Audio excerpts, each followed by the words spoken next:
ஆண்டவனும் நானும் இங்கு அண்ணன் தம்பி கேளு புள்ள, அவனுக்கும் என்ன போல அப்பா அம்மா யாரும் இல்ல.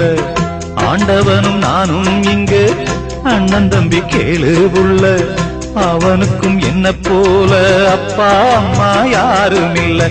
ஓடும் நதி ஒருத்தனுக்கு சொந்தம் இல்லை அம்மா, ஓடும் நதி ஒருத்தனுக்கு சொந்தமில்லை அம்மா. இங்கு ஓட்டை கூரை வீட்டுக்காரன் சொந்தமெல்லாம் சும்மா, இங்கு ஓட்டை கூரை வீட்டுக்காரன் சொந்தமெல்லாம் சும்மா. ஆத்துக்கு பக்கம் ஆத்துக்கு பக்கம் ஆத்து சுரக்கிற ஊத்துக்கு பக்கம் யாரோ வச்ச தென்ன, இது நம்பி இருக்குது மண்ண, இது தானாக வளர்ந்த மரம் பாரம்மா. ஒரு தாயாரு தந்தை யாரு கூறம்மா.